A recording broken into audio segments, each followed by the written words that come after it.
HGP, Human Genome Project is a mega project. Why it is mega project? Okay, let us study what is genome.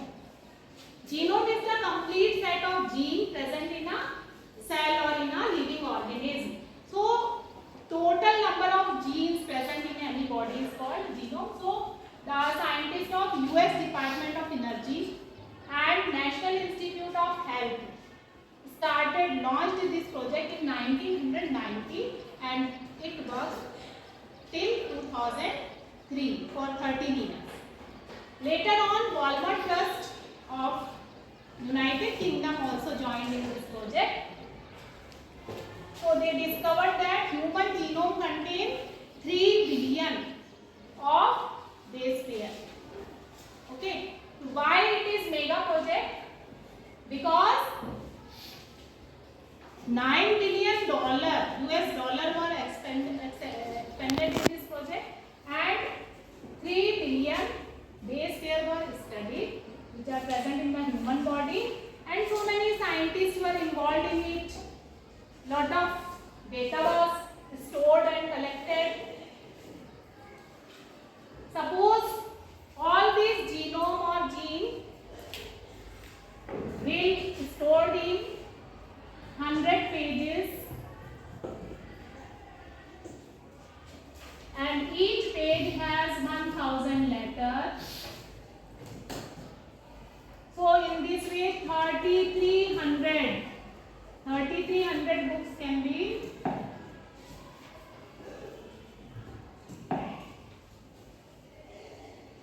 books. 3300 books can required which can be stored 1000 pages containing 1000 letters. So such a vast data was collected by this. So what are the goals of Human Genome Project? Let us study goals of Human Genome Project.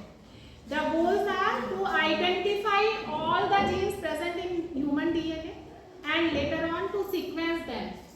Then store such a huge data and then do the data analysis and transfer this data to the different technologies to other sectors like different industries and to deal with different issues like ELSI,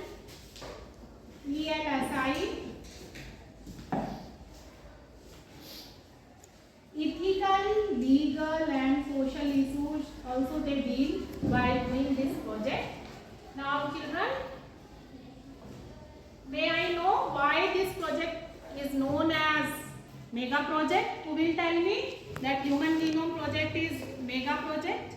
Riddhima? A mega project because $9 billion are expended on this and $3 nitrogenous bases are identified. Hence it is called mega genome project. Okay. Right. Now let us study how the Human Genome Project have been done. So two approaches have involved in it, by EST method and by assay method. So EST represent expressed sequence tags, where it is focused on only the coding genes. Okay, and sequence annotation is based on coding and non-coding part of the segment of the DNA. These exon and introns, both parts have been studied by this method. So for in this Human Genome Project we have applied sequence annotation. Now let us study the procedure, how the scientists apply to find out, identify and sequence of the DNA by this method.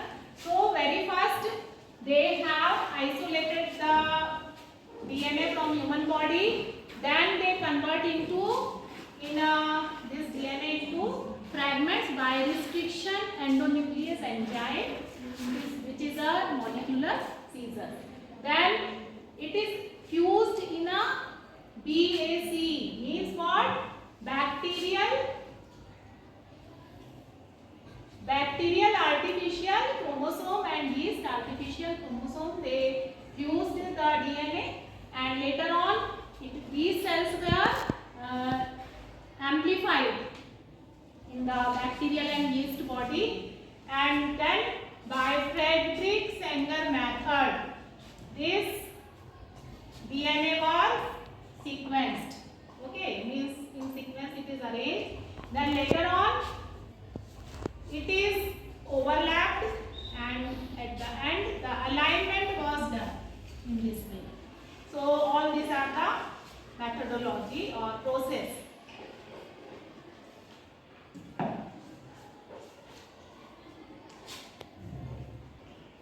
Let us see the salient features of human genome. Human genome contains approx 3,164.7 million bases, and total number of genes 30,000 are present in human genome.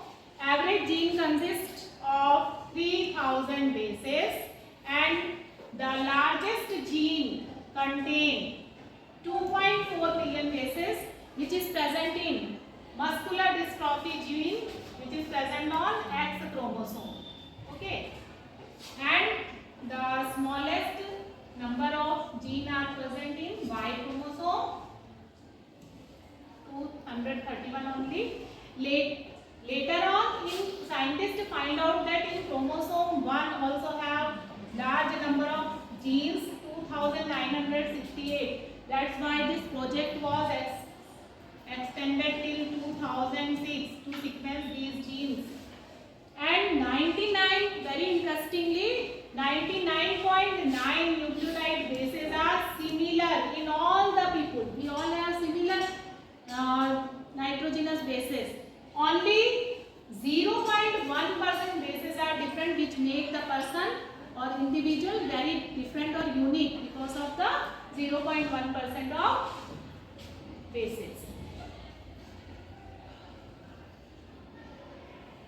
Only 2% of nitrogenous base form the protein, and 50% nitrogenous bases function is unknown.